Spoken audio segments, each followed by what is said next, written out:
짜잔. 와우, great. 축하드립니다. 네, 감사합니다. 네. 그리고 이거는 저희 부산. 감사합니다. Congratulations, Mr. Dida Satayarabi. Hello, viewers. I'm the director of the HN Korea Bangladesh EPS Center. What is this all about? You are probably wondering, right? As an EPS foreign worker working in Korea, you are covered by 4 types of insurance. They are expiry insurance, wage guarantee insurance, return expense insurance, and accident insurance. All 4 have been mandated by the Korean government since 2007 to protect workers' rights and interests. Let's hear what he has to say about why he gets such a big paycheck. Thank you. আসসালামু আলাইকুম, আমি Mohammad Nazrul Islam, HID Korea EPS centre থেকে। আর আজকে আমাদের একজন guest নিয়ে এসেছি, ওনার পরিচয় উনি নিজেই দিবেন। উনি একজন সফল ইপিএস কর্মী, তো আমরা ওনাকে রিকোয়েস্ট করব ওনার পরিচয়টা উনি একটু তুলে ধরার জন্য। আসসালামু আলাইকুম, আমি দিদা সাফেদ রাব্বি। আমার দেশের বাড়ি ফেনীতে। আমি 2009-এ বাংলাদেশ থেকে কোরিয়াতে গিয়েছিলাম এইচআরডি এপিএস এর মাধ্যমে। আচ্ছা, ধন্যবাদ আপনাকে। তো আমরা এখন আপনাকে একটা বিষয় জানতে চাই যে আপনি কেন এতদিন এই যে বিমার এত বিশাল একটা অ্যামাউন্ট আপনি পাবেন, বিমার টাকাটার সম্পর্কে কার মাধ্যমে আপনি জানতে পেরেছেন? ধন্যবাদ। আমি যখন 2024 জুনে চলে আসি বাংলাদেশে, ছুটিতে আসছি। আমার এক ফ্রেন্ডে বললো যে তুমি তো ছুটি যাইতেছ, তুমি কি টাকাগুলা সম্বন্ধে জানো কিছু? তখন আমি তো ওর কথা শুনে অবাক হয়ে গেলাম যে কিসের টাকা? তোমার বিমার কিছু টাকা আছে, তুমি এটা জানতা না? আমি না, আমি জানতাম না। এটা পাবো না পাবো এটা আমি জানতাম না। আচ্ছা, কিন্তু যখন আমাকে আপনার এইচআরডি এপিএস এর অফিস থেকে আমাকে জানানো হয়েছে যে আপনি 60 লাখ মানে আপনার কোরিয়ান বাংলা টাকা প্রায় 5 লাখের উপরে হবে, তখন এটা শুনি আমি তো অবাক হয়ে গেলাম যে আমার এতগুলো টাকা কোরিয়াতে ছিল বা আমি বাংলাদেশে টাকাগুলো পাবো, এটা আকাশ থেকে চাঁদ পাওয়া যেরকম ভাগ্যের ব্যাপার। তারপরে আপনার কাছে প্রশ্ন হচ্ছে, আপনি যে 5 লক্ষ টাকা পাবেন, এটাকে আপনি কখনো কল্পনা করেছেন? না, এটা আমি আসলে কখনো কল্পনা করি নাই। কিন্তু যখন এটা শুনলাম যে আমি পাবো, তখন আমি কি বলবো, ভাষা খুঁজে পাচ্ছি না। আচ্ছা, থ্যাংক ইউ। আচ্ছা, আপনি যখন কোরিয়াতে প্রথম গিয়েছেন, আপনার অ্যাড্রেসের পাশে আপনার বন্ধুর নাম্বার কেন লিখেছেন? আমার বন্ধুটা আমার খুব ক্লোজ ছিল, তো আমার সুখে দুঃখে সবসময় থাকতো। আচ্ছা, তখন আমি ওকে বিলিভ করি এবং ও আমাকে বিলিভ করে, তার জন্য আমি আমার ঠিকানার পাশে বা অ্যাড্রেসের পাশে আমি ওর নাম্বারটা দিয়েছিলাম। আপনারাও যারা ভবিষ্যতে ইনশাল্লাহ কোরিয়া যাবেন, তারাও অ্যাড্রেসের পাশে আপনাদের নিকট আত্মীয় স্বজনের নাম্বার অবশ্যই দিবেন, যে নাম্বারগুলো সহজে পরিবর্তন হবে না। এই নাম্বারগুলো, এরকম টাইপের নাম্বারগুলো দেওয়ার চেষ্টা করুন, এবং আপনাদের জিমেইল অ্যাড্রেসটাও চেঞ্জ করবেন না, যাতে ইন ফিউচারে, আমরা কিন্তু ওনার নাম্বারে পাই নাই, ওনার এক বন্ধুর মাধ্যমে ওনাকে পেয়েছি। সুতরাং আপনিও আপনার ভবিষ্যতে এই ধরনের ঝামেলা এড়ানোর জন্য আপনি আপনার অথেন্টিক একটা জিমেইল অ্যাড্রেস দিবেন, প্লাস আপনার নিকট আত্মীয় যেমন বাবা মা ভাই বোন, ওনাদের নাম্বারটা দিবেন, যেন আমরা পরবর্তীতে আপনার নাম্বার বন্ধ থাকলেও ওনাদের মাধ্যমে আপনাকে খুঁজে পেতে পারি। যে আপনাকে ধন্যবাদ। কোরিয়াতে কেমন কাটাচ্ছেন? আলহামদুলিল্লাহ, আমি কোরিয়াতে ভালো আছি, আল্লাহ তাআলা আমাকে খুব ভালো রাখছে। কোরিয়ার ভাষা, কোরিয়ার চলাফেরা, খাওয়ার দাওয়ার সবই আমি অ্যাডজাস্ট করে নিয়েছি আমাকে ওই দেশের সাথে। কারণ যখন আপনি একজন লোক, একজন কর্মী যখন এনাদার কোনো দেশে যাবে, তখন তার খাওয়া, চলাফেরা, থাকা সামথিং একটু সমস্যা হবেই। তবে তাকে এটা অ্যাডজাস্ট করে নিতে হবে, হ্যাঁ হ্যাঁ, তখন সে সাইন করতে পারবে। বুঝতে পারছি। আচ্ছা, থ্যাংক ইউ। কোরিয়াতে আপনি অনেকদিন ধরে কাজ করতেছেন, রাইট? জি, আমি প্রায় 9 বছর 4 মাসের মতন কাজ করছি। আচ্ছা এখনো আমি কাজ করতেছি অলরেডি। আচ্ছা, এখন আছি। আমরা তাহলে আপনার কাছ থেকে কোরিয়ার কর্মস্থলের যে আপনার অভিজ্ঞতা এবং আপনার যে আত্ম উন্নয়ন, যেভাবে আপনি আপনার নিজেকে উন্নয়ন করেছেন, সেই প্রভাব সম্পর্কে, কোরিয়ান কালচার বলেন, কোরিয়ান যে কোনো বিষয়, কোরিয়ান বিষয়গুলো আপনাকে কিভাবে প্রভাবিত করেছে, এই বিষয়ে যদি একটু বলেন আমাদের। কোরিয়াতে গিয়ে প্রথমে একটু কষ্ট করতেই হবে। এটা আমরা বাংলাদেশে আপনার ছাত্র ছিলাম। আমি যখন ইন্টারমিডিয়েট পরীক্ষা দিই তখন আমি কোরিয়াতে চলে যাই। আমার ডাক আসে, কোরিয়াতে ভিসা হয়েছে, ডাক আসে। কিন্তু আমি তখন বাংলাদেশে কোনো কাজে করি নাই, ধরতে গেলে পড়ালেখার মাধ্যমে ছিলাম, পড়ালেখা করতেছি অলরেডি। তখন আমি কোরিয়াতে গেলাম, ওখানে গিয়ে ভাষা শিখলাম, কিছু কাজ করলাম। কিন্তু কোরিয়ার কাজটা হার্ড, এটা নিজেকে আমার সাথে মেনে নিতে হবে। মানায় নিতে হবে। হ্যাঁ, মানিয়ে নিতে হবে।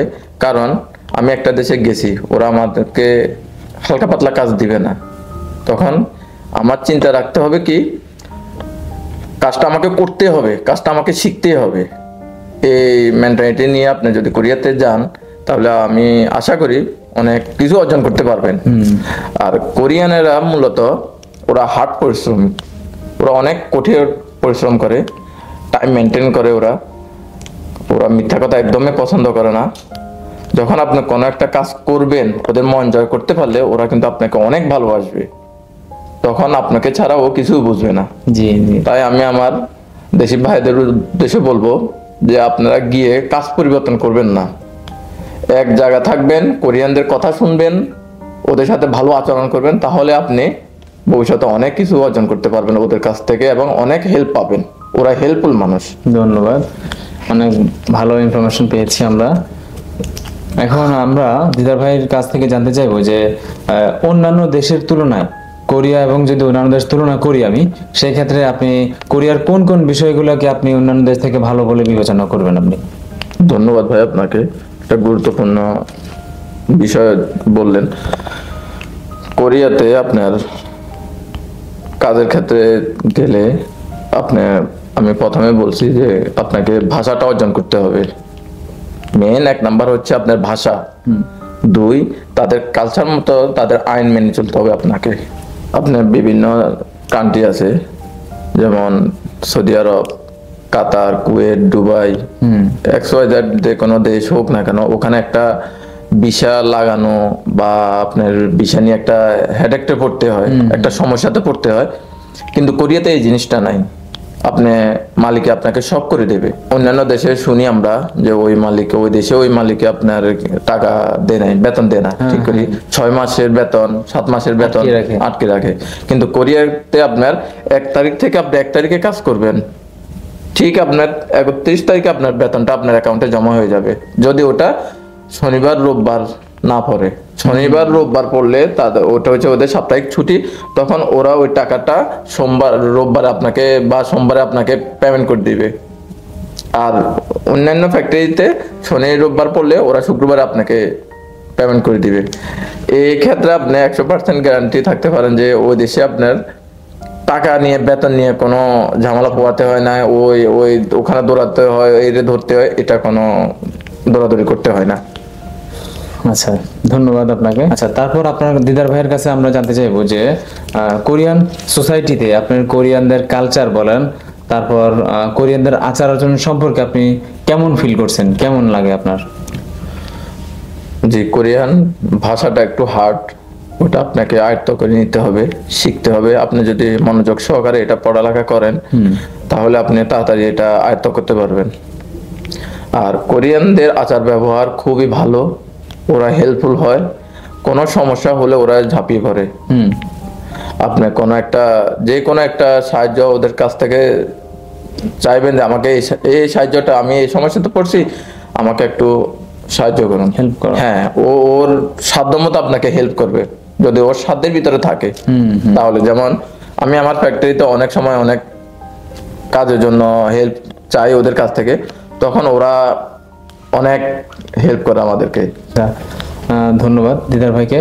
তো এখন আমরা দিদার ভাইয়ের কাছে কোরিয়ার কর্মস্থলের কাজের পরিবেশ কেমন এবং কোরিয়াতে কি ধরনের দুর্ঘটনার শিকার হলে কতটুকু হলে মালিক সেটা বহন করে এবং মালিক শ্রমিকদের এই ক্ষেত্রে কোন ধরনের সতর্কতা অবলম্বন করা উচিত বলে আপনি মনে করেন? ধন্যবাদ ভাই। আসলে কোরিয়াতে মালিকেরা সবসময় শ্রমিকের, ওরা একজন শ্রমিককে গড়ে উঠাতে অনেক সময় লাগে, ওদের অনেক বছরের সময় দিতে হয়, ওদের পিছনে ব্যয় করতে হয়। তখন তারা ওদেরকে একটাই বলে যে কাজ করতে সাবধানে, মানে কোরিয়ান ভাষা যাকে জসিম বলে, যে জসিমে সাবধান সাবধান সাবধানে কাজ করার জন্য বলে ওরা সবসময়। কোনো দুর্ঘটনা হলে এটা ওরা তাড়াতাড়ি অ্যাম্বুলেন্স বা আমাদের যে একটা হেল্পলাইন আছে ওদের ইলিলগু, ওটাতে কল দিলে ওরা আসে ওখানে নিয়ে যায়, তাদের হসপিটাল হোক যেখানে হোক, যে কোনো দুর্ঘটনাতে এই ইলিলগু তাদেরকে সাহায্য করে। ধন্যবাদ দিদার ভাইকে। তো এখন আমরা আপনার কাছে জানতে চাইবো যে কোরিয়া থেকে ফিরে এসে, একসময় তো ইনশাল্লাহ ফিরে আসবেন তাই না? আচ্ছা, কোরিয়া থেকে ফিরে এসে আপনি বাংলাদেশিদের সাথে বাংলাদেশে কোরিয়ানদের কালচার বা আপনি কোরিয়া থেকে কি অর্জন করেছেন সেটা আপনি কিভাবে মানুষকে জানাবেন, কিভাবে আপনার সেই পরিকল্পনা আছে? ধন্যবাদ ভাই আপনাকে। আসলে কোরিয়া থেকে অনেক কিছু অর্জন করা যায় এবং অর্জন করতে হয় আমাদেরকে। আমাদের দেশের কালচার, কোরিয়ার কালচার কিন্তু অনেক ডিফারেন্স। ওরা হচ্ছে বাস্তবমুখী, ওরা সময়কে প্রাধান্য দেয়, মানুষকে দাম দেয়। একজন শ্রমিককে তারা কিভাবে গড়ে তুলবে, কিভাবে একজন শ্রমিকের তারা কি বলে আমাদের ভাষায় ইজ্জত বলে, ইজ্জত দেওয়াটা ওরা আমাদেরকে শিখায়। এবং কি আমি আমার দেশি ভাইদের উদ্দেশ্যে বলবো, কোরিয়াতে গিয়ে বেশি বেশি কাজ পরিবর্তন করাটা আমি মনে করি এটা ভালো না। কারণ আমার দেশি ভাইরা কোরিয়াতে গিয়ে মন্তরে আপনার কাজ পরিবর্তন করার জন্য চেষ্টা করে। এটার আমাদের মাথা ব্যথার কারণ কি কারণে, আমি কোরিয়াতে গিয়েছি, আমার পিছনে আমার একটা ভাই অলরেডি আছে, ও রোস্টার হয়ে আছে, সবকিছু হয়ে আছে। আপনার একটুখানি ভুলের জন্য, একটুখানি সমস্যার জন্য ওর ভবিষ্যৎটা অন্ধকার। আপনি বারবার কাজ চেঞ্জ করবেন, তখন কোরিয়ানেরা বলে যে বাঙালিরা কাজ চেঞ্জ করে। আমি মনে করি যারা যাবেন ওই ফ্যাক্টরিতে কাজ করার জন্য, লেগে থাকার জন্য, যাতে ওর বিশাল মেয়াদ শেষ হওয়া পর্যন্ত কাজ করে। আসলে কোরিয়াটা হচ্ছে কষ্টের কাজ। কোরিয়াতে আপনি গেলে আপনাকে কষ্টের কাজ করতে হবে। আপনি একটা ফ্যাক্টরিতে আপনাকে একজন মালিকের নিল আপনাকে ওখানে কাজ করার জন্য, সে তো অনেক টাকা পয়সা আসলে খরচ করে নিয়েছে আপনাকে, কিন্তু অনেকদিন এটা লিঙ্গার করতে হয়। কিন্তু আমাদের ভাইরা এখনো অনেকজন লিঙ্গার হয়ে আছে অলরেডি। কি জন্য? আপনি গিয়ে মাত্র কাজ চেঞ্জ করেন, আপনি কষ্টে কাজ করতে পারবেন না, আপনি এই করতে পারবেন না, সে করতে পারবেন না। তখন ওরা অনেক কিছু চিন্তা করে যে আমি একে আনছি, তাহলে ওর দেশি লোক আরেকটা আনলে হয়তো একই হবে। কিন্তু আপনাকে চিন্তা করতে হবে কি, আপনি যে কাজটা করতেছেন ওটা কিন্তু অলরেডি আপনার একজন ভাই করে গেছে, ও আপনার মতন মানুষ। আচ্ছা, ও আপনার মতন মানুষ, ও করে গেছে। তাহলে আপনাকে চিন্তা করতে হবে যে ও পারছে, আমি পারবো না কেন? অবশ্যই, হ্যাঁ। আর আমি আমার ভাইদেরকে বলবো, আপনারা দেশে একটু কাজের অভিজ্ঞতাটা নিয়ে যাবেন, ভাষার অভিজ্ঞতাটা নিয়ে যাবেন, এবং কি শরীরটাকে একটু ফিট রাখবেন, যাতে আপনি ওখানে গিয়ে কোনো একটা যে কাজ দোক আপনি করতে পারেন। অবশ্যই আমি এটাই ওনাদের কাছে রিকোয়েস্ট করবো যে আপনারা দেশে একটু পরিশ্রম করেন, শরীরটাকে একটু ব্যায়াম করেন, করে শরীরটাকে একটু ফিট করে তারপর কোরিয়াতে যান, এবং কি ভাষার অভিজ্ঞতাটা একটু নিয়ে যাবেন। এই সম্পর্কে দিদার ভাইয়ের কাছ থেকে আসলে আমরা অনেক কিছু জেনেছি। তো আপনাকে ধন্যবাদ দিদার ভাই আমাদের এখানে এসে সময় দেওয়ার জন্য। আপনাকেও ধন্যবাদ।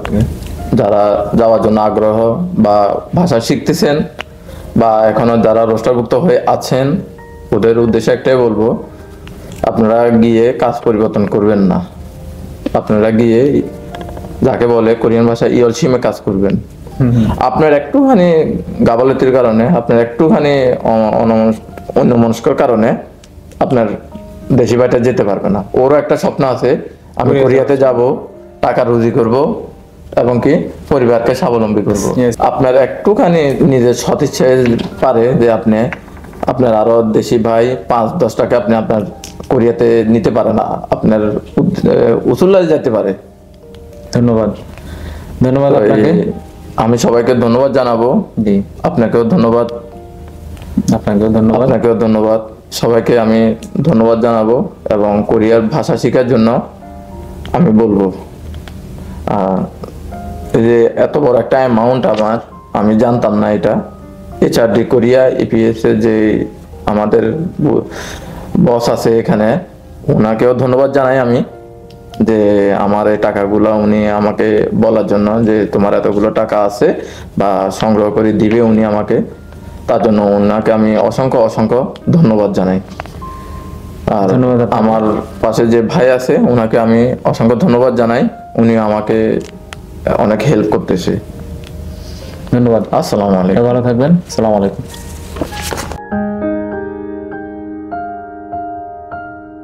এই পর্যায়ে আমি আপনাদেরকে যারা কোরিয়াতে দীর্ঘদিন আছেন বা নতুন যাবেন, তারা অনেকেই আসলে বিমার টাকা সম্পর্কে বা আমাদের যে 4টা বিমায় আমরা খাই মানে সদস্য বা ইনক্লুড হইতে হয়, এটা অনেকে আসলে জানেন না। তো এই বিষয়ে আমি এখন একটু আপনাদেরকে জাস্ট একটু ধারণা দিচ্ছি। যেমন চুলগুক মানগি পোহম আপনার মালিক বহন করবে, এবং এটা যদি আপনি 1 বছরের কম থাকেন সেই ক্ষেত্রে আপনি এই টাকার অ্যামাউন্ট আপনি পাবেন না। এবং এইটার বিমার প্রিমিয়াম হচ্ছে 8.3% করে আপনার কাটবে। আর এটা শ্রম চুক্তি কার্যকর হওয়ার 15 দিনের মধ্যে এটা কার্যকর করা লাগে। আর এইটা কখন আপনি পাবেন সেটা হচ্ছে 1 বছরের বেশি কাজ করে কোরিয়া থেকে ত্যাগ করা অথবা ওই কোম্পানি থেকে অন্য কোম্পানিতে গেলে তখন। আর বিমার দাবির প্রক্রিয়া হচ্ছে যে বিমার অবশ্যই একটা আবেদনপত্র আপনাকে দিতে হবে। সেই ক্ষেত্রে ব্যাংকের একটা স্টেটমেন্ট দিতে হবে, আপনার বাংলাদেশের যেই arrival copy, passport, alien card copy, এগুলো দিলে আমরা আইপিএস সেন্টার থেকে আপনাদের এই বিমার জন্য আবেদন করে দিব। তারপর যদি বিমাতে আপনি মানে এটা ইনক্লুড না হন বা আপনার মালিক এটা যদি না করে দেয়, তো সেই ক্ষেত্রে মালিকের আইনের 13 ধারা এবং অধ্যাদেশ 21 ধারা অনুযায়ী অনূর্ধ্ব 50 লক্ষ ওন জরিমানা হতে পারে। আর সেকেন্ড সেটা হচ্ছে যে ইমগুম ছেবুল মানে বিলম্ব বেতন, বেতন যদি আপনি ঠিকভাবে না পান, তো সেই ক্ষেত্রে এটার সুবিধা ভোগ করবে শ্রমিক অবশ্যই। আর এটা জনপ্রতি বাৎসরিক 16,000 ওন করে। আর শ্রমচুক্তি কার্যকর হওয়ার এটাও 15 দিনের মধ্যে করতে হবে। আর বেতন যদি বকেয়া হয় সেই ক্ষেত্রে সর্বোচ্চ 20 লাখ ওয়ান আপনার জরিমানা করতে পারে মালিকের। শ্রম পরিদর্শক কর্তৃক বেতন বকেয়ার সত্যতা নিশ্চিত হওয়ার পর আপনি এইটা কখন পাবেন বা কখন আপনি এটা অ্যাপ্লিকেবল হবে সেটা হচ্ছে বিমা দাবি পরিশোধের আবেদনপত্র, বেতন বকেয়ার প্রত্যয়নপত্র, বকেয়া টাকার বিবরণ, নিজের ব্যাংক স্টেটমেন্টের ফটোকপি ইত্যাদি ডকুমেন্টস আপনার লাগবে। আর এই ক্ষেত্রেও মালিকের যদি ঠিক সময় আপনার বেতন পরিশোধ না করতে পারে, তবে অনূর্ধ্ব 50 লক্ষ ওয়ান আপনার জরিমানা হতে পারে। আচ্ছা, তার পরবর্তীতে হচ্ছে যে রিটার্ন কস্ট ইন্স্যুরেন্স খুইগুক ভিয়ং পোহম যেটা আমরা বলি, সেটা হচ্ছে আপনি কোরিয়াতে গেলে অনেকেই হয়তো মানে দেউলিয়া কিংবা অন্যান্য কারণে টাকার সংকটের কারণে অনেক ক্ষেত্রে হয় এরকম। তো যেহেতু এটা রিটার্ন কস্ট ইন্স্যুরেন্স, আপনি এটা দেশে আসার সময় ব্যাক করার সময় পাবেন, ছুটিতে আসার সময় কিন্তু পাবেন না, এটা মাথায় রাখবেন অবশ্যই। আর এটা এই বিমার প্রিমিয়ামটা শ্রমিক দিবে এবং শ্রমিকও এটার সুবিধা ভোগ করবে অবশ্যই। এটার অ্যামাউন্টটা হচ্ছে 4 লাখ থেকে 6 লক্ষ ওয়ান। অন্যান্য দেশভেদে এটার কিছুটা পার্থক্য আছে, এককালীন পরিশোধযোগ্য এটা। শ্রমচুক্তি কার্যকর হওয়ার 80 দিনের মধ্যে এটা বাস্তবায়ন করতে হবে। তারপরে বিমার এই টাকার জন্য আপনাকে আবেদনপত্রের সাথে আপনার নিজের ব্যাংকের স্টেটমেন্ট, তারপর পাসপোর্টের ফটোকপি, অ্যারাইভাল কপি এবং এলিয়েন কার্ডের ছবি দিলে সেটা আমরা এপিএস সেন্টার থেকে আবেদন করে দিব। তারপর হচ্ছে সাঙে বহম যেটা দুর্ঘটনা বিমা, এই দুর্ঘটনা বিমার জন্য একই রকমভাবে যে 15 দিনের মধ্যে আপনাকে কার্যকর করতে হবে শ্রমচুক্তি হওয়ার পর অবশ্যই। এবং এইটার বিমার ক্রয় করবে অর্থাৎ বিমা গ্রহীতা হচ্ছে শ্রমিক এবং সুবিধাও শ্রমিকই ভোগ করবে। তো সেই ক্ষেত্রে দুর্ঘটনা যদি হয় এটা ঘটনা অনুযায়ী এক একটা এক এক রকম, যেমন সর্বোচ্চ 3 কোটি ওয়ান আপনি সাপোর্ট পেতে পারেন, আর যদি অসুস্থ হন সেক্ষেত্রে সর্বোচ্চ 1,50,00,000 ওয়ান আপনি পেতে পারেন। আর বিমা দাবির সাথে আবেদনপত্রগুলো যেমন আপনার মেডিকেল ডিসঅর্ডার সার্টিফিকেট লাগবে, তারপর মৃত্যুর ক্ষেত্রে ডেথ সার্টিফিকেট লাগবে, ফ্যামিলি ভেরিফিকেশন সার্টিফিকেট লাগতে পারে, গ্রুপ অফ ফ্যামিলি সার্টিফিকেশন, দূতাবাস কর্তৃক নোটারাইজড মানে নোটারি পাবলিক এটা করতে হবে, লেটার অফ অ্যাটর্নি মৃত্যুর ক্ষেত্রে এটা লাগবে, তারপর পাসপোর্ট, এলিয়েন কার্ড, রেজিস্ট্রেশনের ফটোকপি ইত্যাদি লাগতে পারে। তো এই বিমাগুলো সম্পর্কে আপনারা যারা নতুন যাচ্ছেন তারা অবশ্যই সচেতন হবেন। আর যারা পুরাতন ছিলেন কোরিয়াতে, এখন বর্তমানে দেশে আছেন অথবা কোরিয়াতে আছেন, এই ধরনের যারা আছেন ওনারা অবশ্যই আপনাদের 2টা বিমা, একটা হচ্ছে স্যামসাংয়ের যে বিমার কথা বলেন আপনারা, ছুলগুক মানগি ভোহম, আর একটা হচ্ছে রিটার্ন কস্ট ইন্স্যুরেন্স। এই টাকার জন্য আপনারা যাদের লিস্টে নাম আছে, অনেকেরই নাম্বার পরিবর্তনের কারণে আমরা ওনাদেরকে খুঁজে পাই না। তো আমি আশা করি যে আপনাদেরকে আমরা খুব শীঘ্রই আমাদের এই ভিডিওর মাধ্যমে হলেও ওনাদেরকে আমরা খুঁজে পাবো। তো এই আশা ব্যক্ত করে আজকে এই পর্যন্তই। ভালো থাকবেন সবাই, সুস্থ থাকবেন। আসসালামু আলাইকুম।